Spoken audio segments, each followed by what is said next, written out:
dia para todos vocês nessa manhã de quinta-feira. Uma imensa alegria estar aqui com você. Bem, nós estamos criando um programa que sempre foi um sonho meu e agora ele vai estar sendo posto no ar. É como se fosse um avião, né? Ele já está praticamente pronto e nós vamos colocar ele para funcionar, que é um projeto chamado Lifelong Learning, né? Você vai ter a chance de fazer um curso básico comigo para você ter entrada para fazer e tantos outros cursos, você que quer crescer. O primeiro curso se chama Gestão da Vida. Nós precisamos aprender a gerir a vida, a liderar a vida. Aliás, qualquer dia desse aqui eu vou estar fazendo aqui uma série sobre gestão da vida, né? É muito bacana. Então você começa fazendo esse curso básico, você tem uma base de compreensão do mundo, da vida, de si mesmo. Como diz o grande professor lá do MIT, Peter Senge, que escreveu um livro fantástico, se tornou um clássico, a quinta disciplina, ele dizia o seguinte: que não há como você estar bem, estar feliz, ter uma vida produtiva, ser um executivo de alto desempenho, ter uma organização fluida, que se adapta à realidade, se você não tiver 5 disciplinas básicas. Ele diz, você precisa primeiro ter reconhecimento dos seus padrões mentais. Caso contrário, você vai se ver sempre vítima da autossabotagem. Você não consegue perceber quais são os seus gaps. Não só isso, você também não consegue perceber quais são as suas potencialidades. Portanto, é importante a gente entender quais são os nossos padrões mentais. A partir daí, então, você pode liderar a si mesmo. Você não tem como liderar um time, uma organização, uma família, se você não liderar a si mesmo. A via principal que nos leva a uma boa liderança é, indiscutivelmente, liderar a si mesmo. Então você precisa ter reconhecimento dos seus padrões mentais, das estruturas de pensamentos que de algum modo dirigem a sua vida hoje, acabam determinando a sua vida hoje. A partir daí, então, você tem a possibilidade de ter uma liderança pessoal. Você tem que ter também uma visão, ou seja, e essa visão tem que ser compartilhada, porque nós somos anjos de uma asa só. Ninguém constrói nada sozinho, nem mesmo a sua própria visão, nem mesmo a sua própria vida, né? E você precisa ter uma perspectiva da complexidade dos fenômenos, porque tudo acontece dentro de um sistema orgânico. A família acontece dentro de um sistema que é orgânico, as organizações, as nossas relações. Então nós temos que ter noção de que tudo está conectado com tudo, da complexidade dos fenômenos que há nos sistemas orgânicos. E por último ele diz que você tem que ter um aprendizado em equipe. Você tem que aprender. Bem, muito bacana isso. E claro que essa percepção do Peter Senge nos leva ao nosso tema de hoje, que é traumas da infância, caminhos para a elaboração e para o crescimento. Vamos lá? Traumas da infância. Se você não viu a live, nós tiramos ela do ar temporariamente. Estamos vendo aí com o pessoal do planejamento se vamos colocar ou não. Foi fenomenal. Enquanto eu estava fazendo essa live, né? Traumas na infância, caminhos para a elaboração e para o crescimento, eu senti o desejo de, quem sabe, oferecer algo mais organizado e sistematizado para você que me segue aí e você que se interessa por esse tema. Portanto, entender que quando nós falamos de trauma na infância, nós estamos falando daquelas situações, daqueles eventos, daqueles pensamentos, daquelas situações, daquelas circunstâncias vividas que de algum modo nos causaram um certo ferimento do ponto de vista psíquico. Aliás, a palavra trauma no grego tem um sentido de ferimento. Todos nós temos muitos sonhos legítimos, desejamos viver bem com as pessoas ao nosso redor, queremos ser felizes no amor, queremos ganhar mais, queremos ter saúde física, vitalidade, queremos ter energia, queremos estar apaziguados internamente, queremos viver com harmonia, com paz interior. No entanto, nem sempre nós conseguimos esta qualidade de vida, este padrão de vida, porque nós estamos sendo, de algum modo, prisioneiros a alguns acontecimentos no passado, alguma dor, algum ferimento. E a grande questão que vai determinar o grau de como esse trauma, de como esse evento, de como esse pensamento, de como essa cena vista, de como esta palavra ouvida, de como este olhar fulminante que me machucou, de como esta rejeição, de como este abuso, de como todos esses acontecimentos me atuaram, né? ou me machucaram. Isso depende de cada sujeito. Portanto, não é o evento em si que vai definir, determinar a lesão, o comprometimento, mas é como cada sujeito viveu aquela experiência, sentiu aquela experiência, se permitiu ser comovido por aquela experiência, foi afetado pelo evento em si. Portanto, de todo modo, em níveis e graus diferentes, nós temos essas questões e precisamos trabalhar. E nós vimos que é preciso, que nós precisamos entender que nós carregamos um repertório inconsciente, ou seja, essas experiências, essas vivências, essas dores, elas são armazenadas.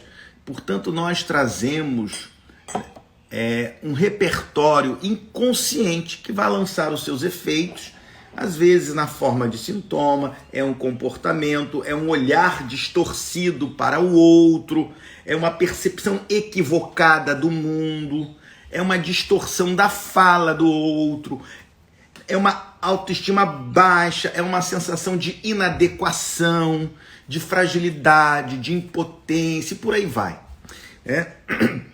Então, esses repertórios precisam ser trabalhados, e nós já falamos bastante sobre isso. E nós falamos que nós precisamos também, obrigado.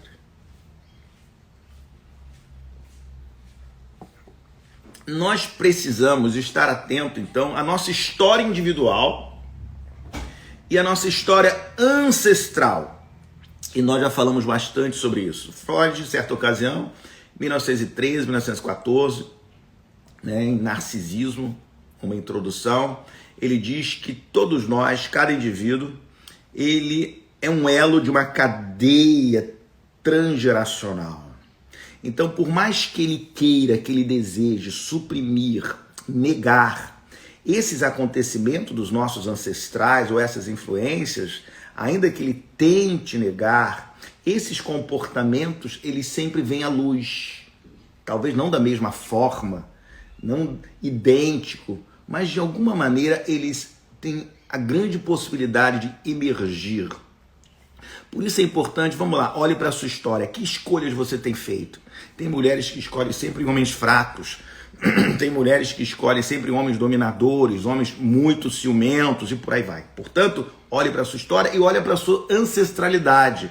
Por exemplo, olha para o seu avô, para a sua avó, olha a cadeia de mulheres na sua família. Vovó foi assim, mamãe foi assim, eu estou sendo assim, olha como a minha filha, né? Você acaba vendo muito dos comportamentos da sua filha em você mesmo. Ou comportamentos seus na sua própria filha, e na sua mãe, e na sua avó. E nós já falamos bastante sobre isso, tá bom? Muito legal. E nós vimos, por isso, a necessidade de buscarmos conhecimento de si mesmo. E nós apresentamos aqui a janela de Johari, que é fantástico, que nos mostra que há pelo menos 4 áreas do nosso self e que precisam ser compreendidas. Existe aquele eu que é desconhecido, que a gente não sabe, né? Que ninguém sabe, que está ali, que é o inconsciente.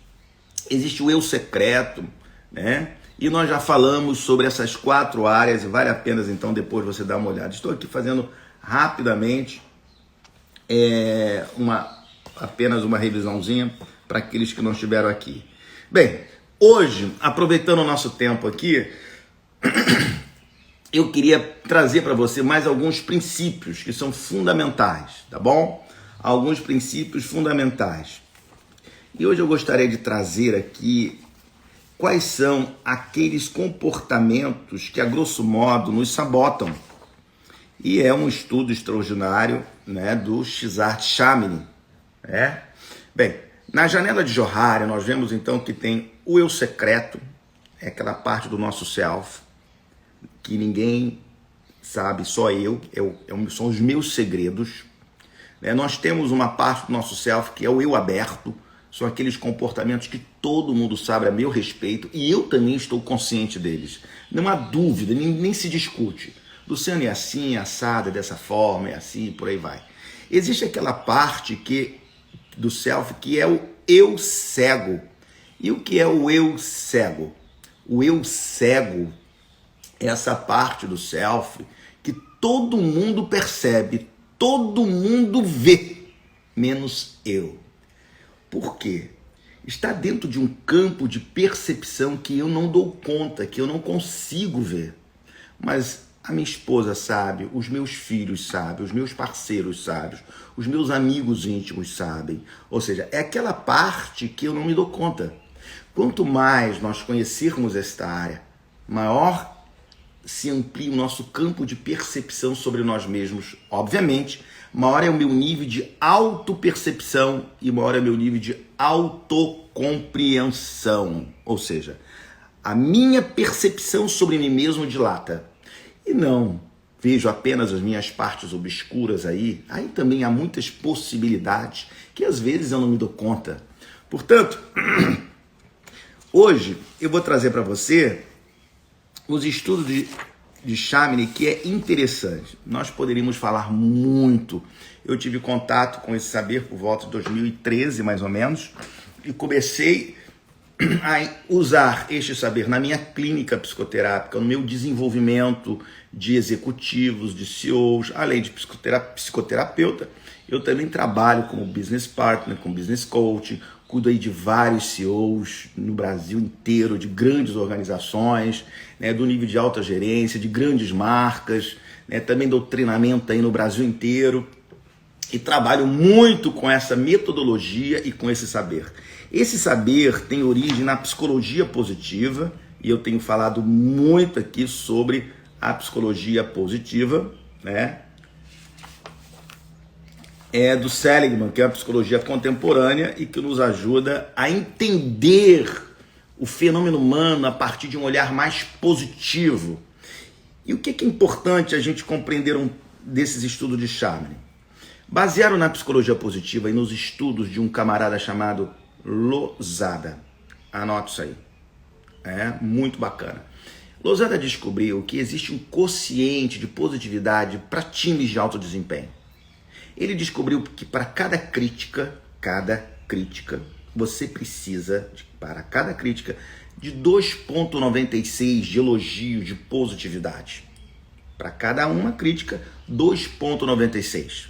Bem, a Bárbara Fredrickson, psicóloga, fazendo uma caminhada semelhante ao coeficiente de Losada, foi estudar o sujeito, a pessoa.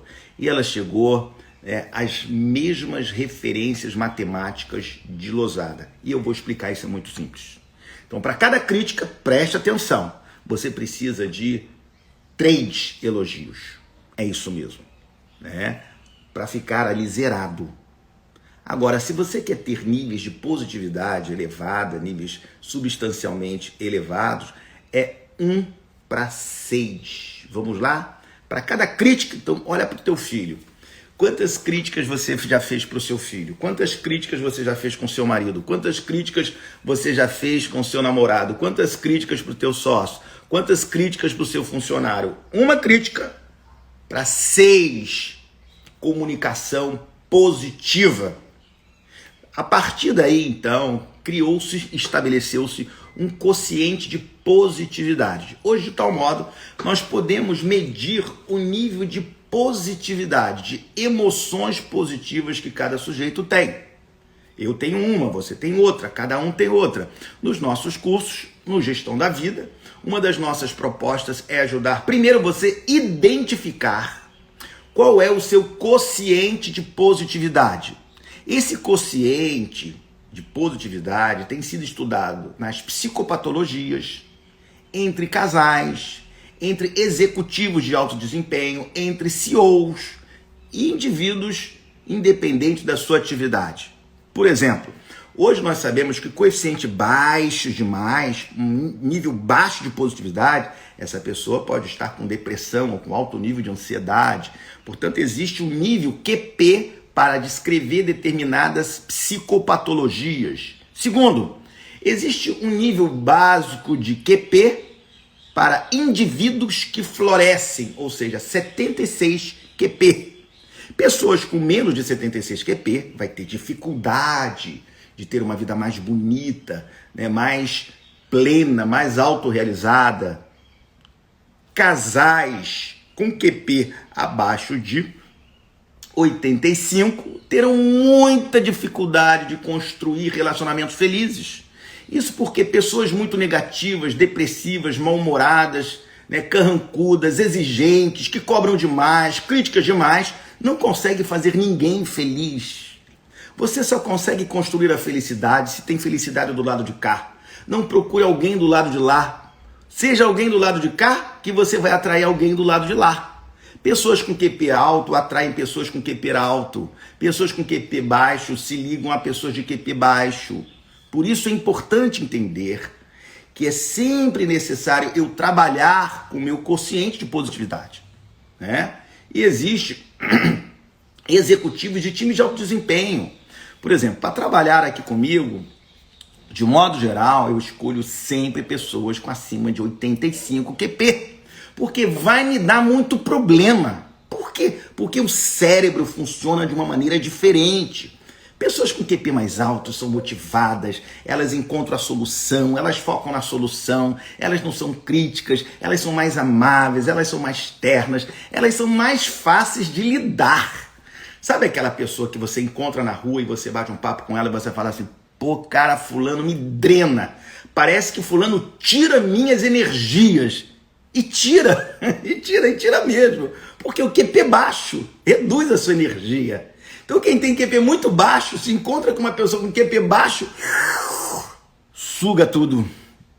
E o que isso tem a ver com o nosso tema? Tudo a ver. Vou explicar por quê.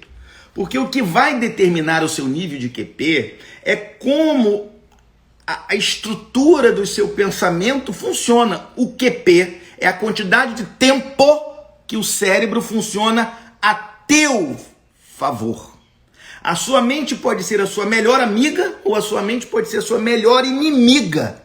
Pessoas com padrões mentais, com traumas do passado, com experiências dolorosas, com feridas abertas, elas tendem a ter um mecanismo de autossabotagem. Elas tendem a ter QP mais baixos, porque o que diminui o nosso QP são as nossas vivências, são as nossas dores, são as nossas feridas, são os nossos traumas, são as experiências que vivemos quando nós éramos ainda crianças.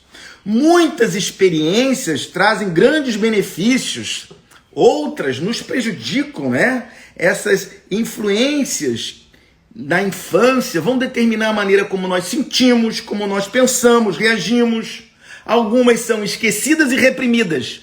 Mesmo as esquecidas e as reprimidas, elas vão trazer os seus efeitos sobre o nosso psiquismo e sobre o nosso comportamento. Por isso, o cogito de Descartes, que muita gente ainda defende, penso, logo existo, né? É apenas uma parte do todo. É apenas uma parte da verdade. Porque Descartes reduziu a vida, a subjetividade, a existência, apenas a partir do ato de pensar. Queridos, nós não somos apenas constituídos pelo pensamento. A melhor maneira de dizer e apresentar ainda um novo cogito é penso, logo existo, sinto, logo existo, né? Choro, logo existo, transo, logo existo, danço, logo existo, né? Vivo, logo existo, aprecio, logo existo, construo, logo existo, né? As emoções, o ato de pensar, a festa, o lúdico, a poesia, a sexualidade, tudo isso faz parte da vida. A sua existência, ela se constitui aonde você nem pensa, como disse Lacan. Na verdade, nós somos onde não pensamos, que é o inconsciente. E onde é que está a genialidade de Chaminade, que é extraordinária? Vamos lá. Mesmo sem fazer uma análise psicanalítica, uma psicoterapia analítica, ou até mesmo uma psicoterapia de outras linhas teóricas, nós conseguimos entender um pouco dos nossos comportamentos oriundos dos nossos traumas, das nossas vivências do passado. Quando eu apresento este trabalho, né, e faço implantação, por exemplo, de liderança positiva nas organizações, os CEOs ficam loucos, né? Os gerentes ficam loucos, porque primeiro que eles se auto-percebem, que eles se autoconhecem de uma maneira extraordinária e podem, né, implantar isso nas suas organizações. Mas não só nas organizações, sobretudo primeiro na sua própria vida. Isso é para a sua vida. Como eu disse aqui, a melhor maneira e a única via para a liderança é liderar a si mesmo. Então, a grande sacada do Xard é que ele nomeou, ele pessoalizou alguns comportamentos de autossabotagem. E eu vou aqui apresentar hoje alguns comportamentos de autossabotagem e que você pode ter em níveis menores ou maiores, ou não ser vítima desses comportamentos. E curiosamente, genialmente, ele diz o seguinte: você pode lutar com seu inimigo sem saber o que ele tomou no café da manhã ou que tipo de infância ele teve.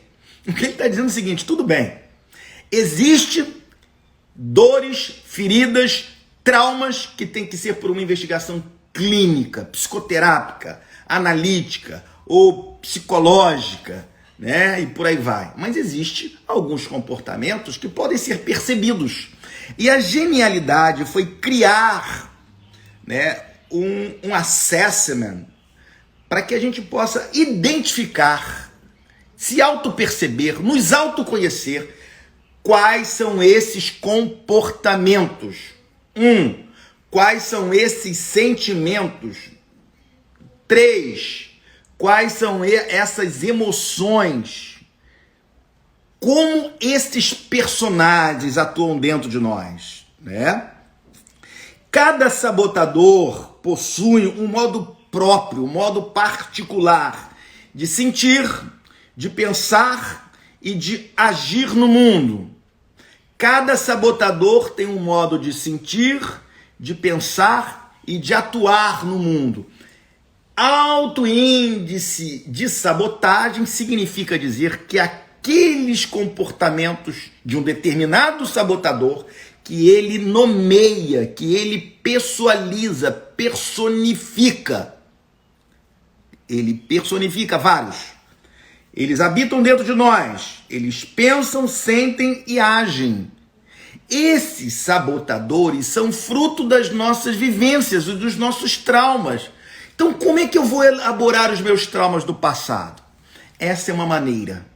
É entender que a nossa história individual povoa a nossa mente de muitos personagens.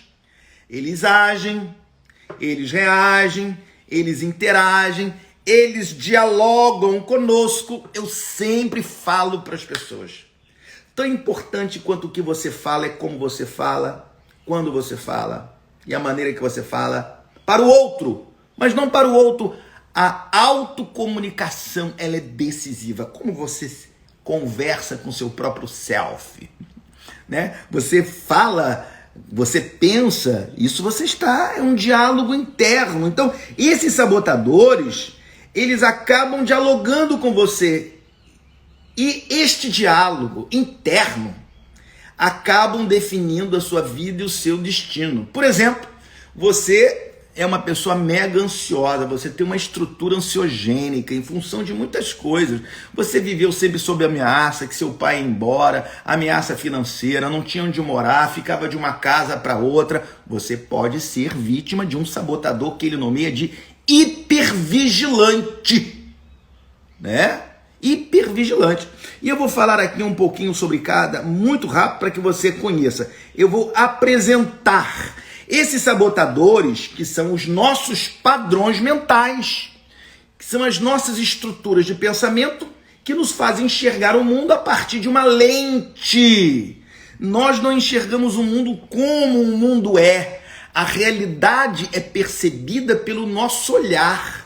E o nosso olhar é definido pelas nossas experiências, pelas falas benditas ou malditas, pelos gritos ou pelos silêncios refinados que nos feriram também. Portanto, é importante que a gente entenda que a realidade na qual eu e você estamos hoje tem uma história construída a partir das nossas interações, das nossas interlocuções, especialmente na primeira infância, que vai povoando a nossa mente de muitos fantasmas. Muitas mensagens que nós armazenamos, que nós guardamos, são benéficas. Outras são muito prejudiciais. E o que seria, então, esses sabotadores? Esses sabotadores, eles são os modelos mentais, que são espécies de vozes, de acontecimentos, de padrões de pensamento, que acabam tematizando a nossa vida, que define a nossa maneira de ver, que define a nossa maneira de perceber, de escutar o outro, de interagir. Não vejo você, como diz Peter Senge, vejo as imagens armazenadas, interpretações, sentimentos, dúvidas, desconfianças e prós e contras que você desperta em mim. Tem pessoas que podem despertar algo em você. Maria não sabe se casa com Pedro ou João. Pedro é um canalha. Já traiu ela 3 vezes. A última vez com a sua melhor amiga. Ela sai com João, um gentleman, um cara 10.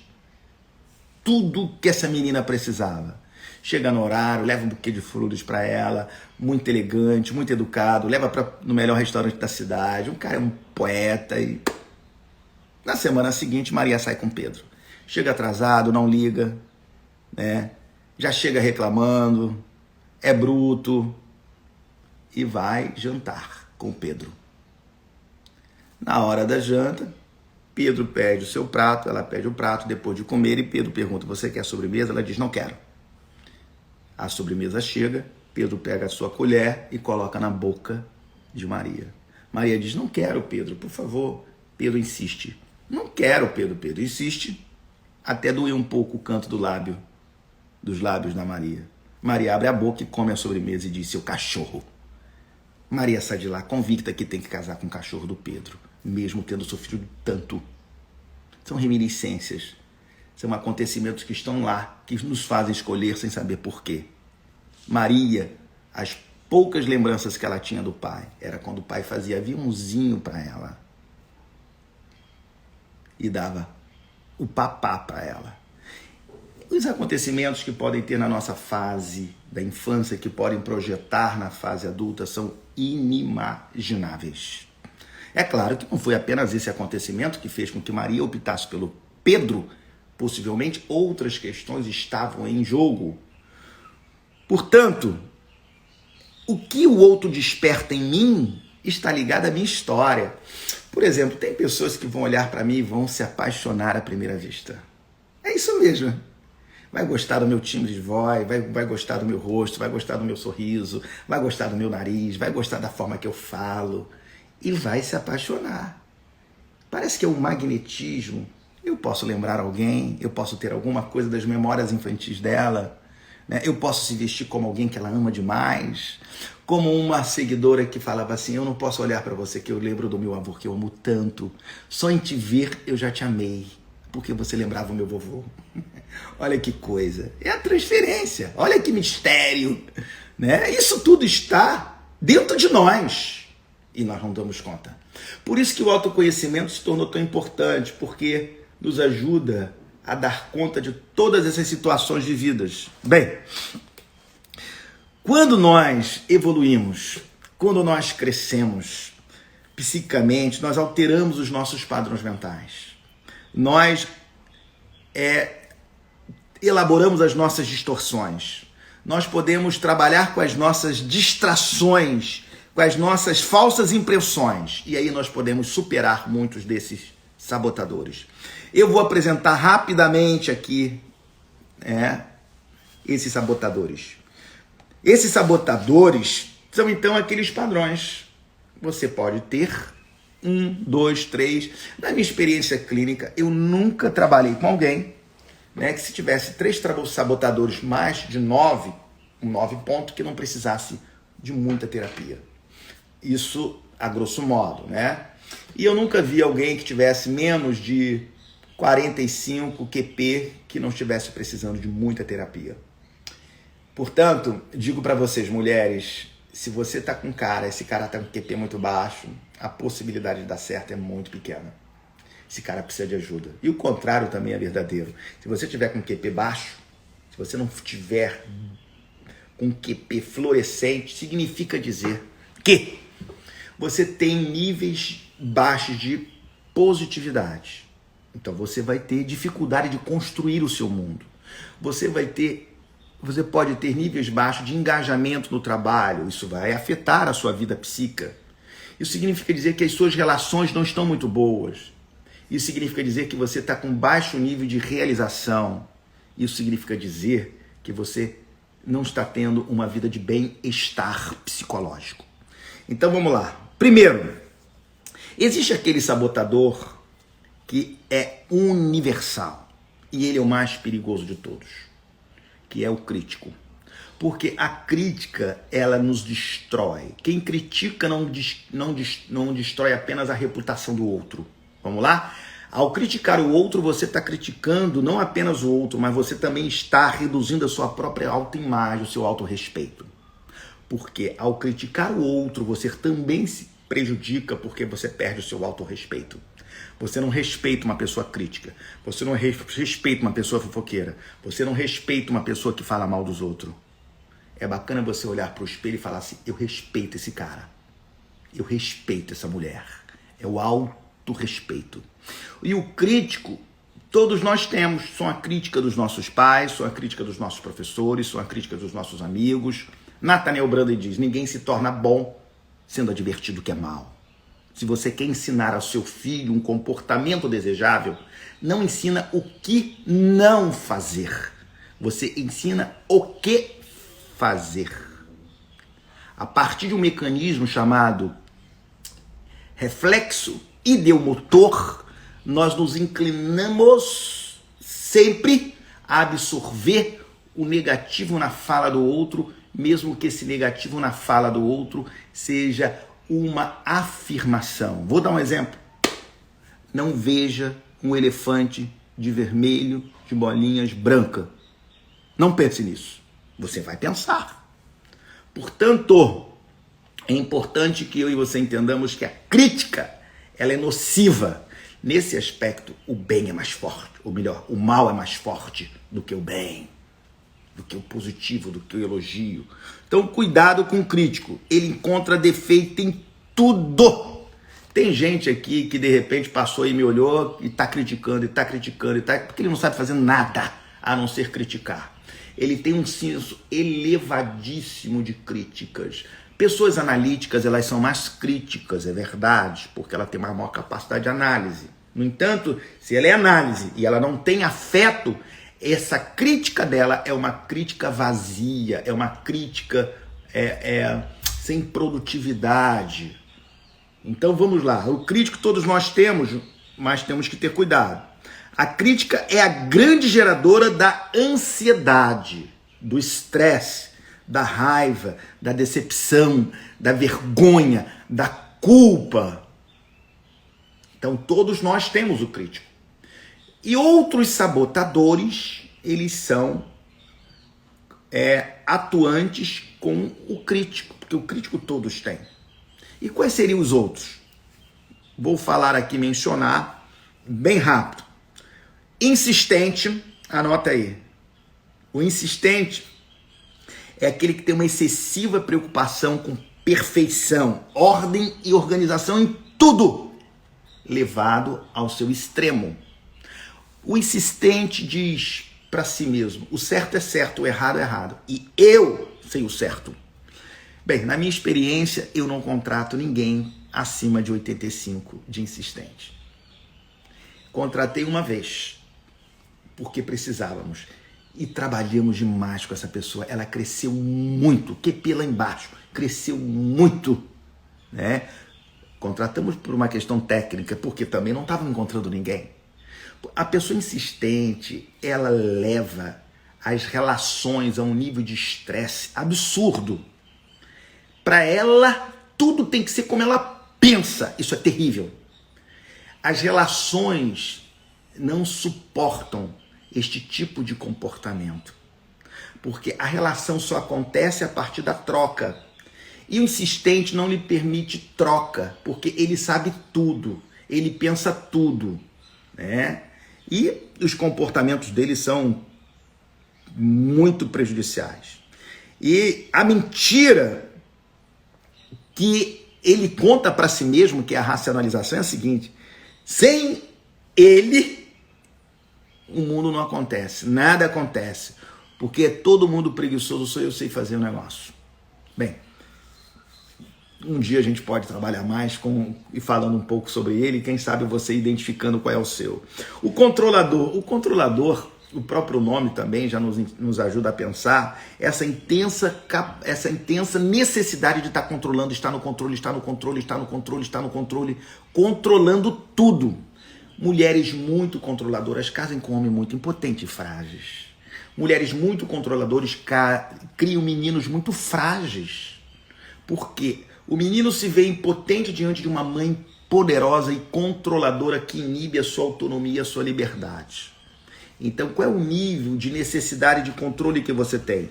Né? A necessidade de controle leva esta pessoa a querer dirigir as ações das pessoas. Né? Eu estava cuidando aí de uma paciente muito interessante, né? E na primeira sessão ela quer me controlar. E eu percebi imediatamente qual era o nível de sabotagem dela. Incrível, incrível, incrível. Depois da primeira sessão, e a gente foi trabalhando com ela, e ela foi se dando conta do nível de controle, como isso fez mal para o filho dela, para os filhos dela, para os relacionamentos amorosos dela, né? É uma coisa assim impressionante, que quer controlar tudo, o que o cara vai comer, como é que o cara vai se vestir, que sandália ele vai botar, né? O que ele vai fazer da vida dele. Tem pessoas que são no nível de controle estratosférico, né? A mentira que este sabotador conta para essa vítima é o seguinte: eu tenho que controlar as ações dele porque eu vou dar a ele os melhores resultados. Eu sei o que ele precisa. Eu sei o que é melhor para ele. Eu sei o que é bom para ele. Eu sei como ele vai viver melhor e por aí vai. É um caos. Você precisa cuidar disso. Se você está me ouvindo, está se identificando esse sabotador, cuida disso, porque isso faz da sua vida um inferno. E não só a sua vida, mas a vida de outros. O inquieto, ele vive uma busca constante por manter-se ocupado, por manter-se atarefado, né? E ele não nos permite sentir a alegria e o prazer de estar vivo, de uma atividade que a gente está fazendo. São pessoas que têm necessidade de fazer muita coisa, né?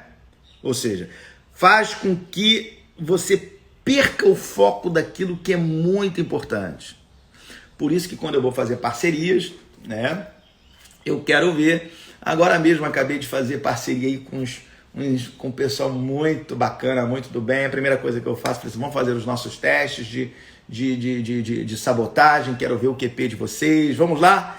E como é bacana, porque a gente se conhece, ele se conhece, a gente sabe onde vai estar os gaps.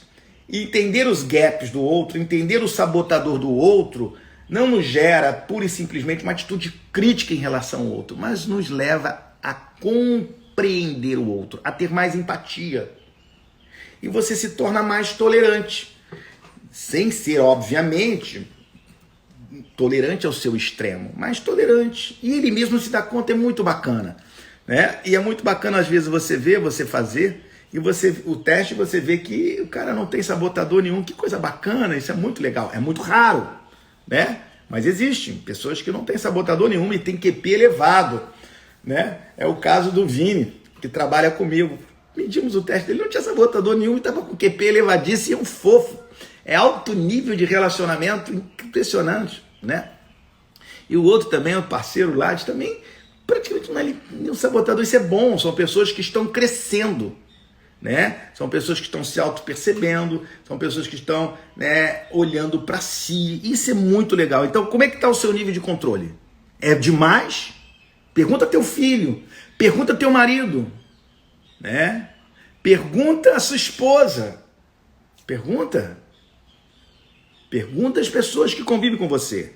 O inquieto, nós falamos, a mentira dele é: você tem que se manter demasiadamente ocupado. Você está vivendo a vida com muita intensidade. Eu identifico logo pessoas que atiram para todos os lados, fazem tudo e não faz absolutamente nada. Por quê? Porque não tem foco. O outro é a vítima, eu vou falar rapidamente ele. Vítima, né? É aquelas pessoas que assumem o lugar de vítima. Ninguém me ama, ninguém me quer, ninguém me ama. Eu não estou dizendo com isso que não houve alguns eventos que colocaram-se em um estado de vítima. Qualquer dia eu vou estar falando aqui sobre o perdão e vou dar uma dica já para você. A grande sacada de perdoar alguém, anota isso, é a capacidade, é a proatividade, é um movimento para sair do lugar de vítima. Sair do lugar de vítima é entrar no lugar de potência existencial e de protagonista da própria vida. Porque a vítima é refém de um status, é refém de acontecimento, de pessoas, de eventos, e não sai dali. E é um gozo nessa porcaria aqui. Então a vítima é um outro. Hipervigilante, né? Eu estou dando um treinamento aí em uma empresa e mediu o hipervigilante de um executivo, de um gerente. Cara, 95, pô, muito alto, o máximo é 10. Muito alto. E aí, cara assustado demais. Fomos descer para o almoço, eu pego meu celular aqui, num lugar fantástico, aqui na Barra da Tijuca, descemos num lugar muito seguro, seguro mesmo, cheio de muito seguro, né? E a gente desce, nós descemos mais ou menos, eram uns 12, né, gerentes, fomos atravessar a rua para almoçar num restaurante, e quando eu pego o meu celular, ele fica assim todo assustado, olha, era uma outra pessoa que vinha com a gente, ele estava achando que é ladrão, né? Ou seja, o hipervigilante acha sempre que o pior vai acontecer. Tem uma distorção da realidade em função da sua percepção da amígdala, que faz ver o mal onde não tem mal, né? Eu treinando um grupo de mulheres e 2 com hipervigilante para cima de 9. Enquanto nós estávamos na sala, uma casa maravilhosa, a gente na sala, e alguém puxa uma janela. E a janela faz um barulho parecido com um pneu de carro cantando. As 2 apavoradas falaram: meu Deus, bateu, foi um acidente. Quem tem um hipervigilante, ao ouvir um barulho desse, vai sempre pensar o pior. Às vezes é uma porta abrindo. Muitos vigilantes não vão entrar em portas abertas porque vão ver sempre o mal, sempre o perigo. Às vezes alguns barulhos que você está vendo ao seu redor, uma nova relação, um novo negócio, é o barulho de uma porta aberta, não é um acidente. Mas a pessoa que é hipervigilante acha que sempre é o pior. É muito complicado lidar com gente assim porque tem um quê paranoico. Está sempre achando que estão maquinando contra ela. Já assume a vida, a realidade, com que quase paranoico. Que é triste isso, muito delicado, né? Portanto, hipervigilante. O outro é o hiperracional. A dimensão racional é a maior forma de inteligência, né? Esses dias eu vi uma pessoa aí, né, falando que para tomar decisão você tem que ter raciocínio lógico. Claro que você tem que ter raciocínio lógico. No entanto, preste atenção. Você não toma decisões lógicas usando apenas a lógica. Isso é paradigma do século XX. Você toma decisões lógicas usando também partes do hemisfério direito, que é emoção. Ou seja, para você tomar e pensar de maneira lógica, você tem que pensar de modo emotivo. Vamos lá? Como é que é o negócio? É isso mesmo. Para você tomar decisões lógicas, você também tem que pensar a nível emocional.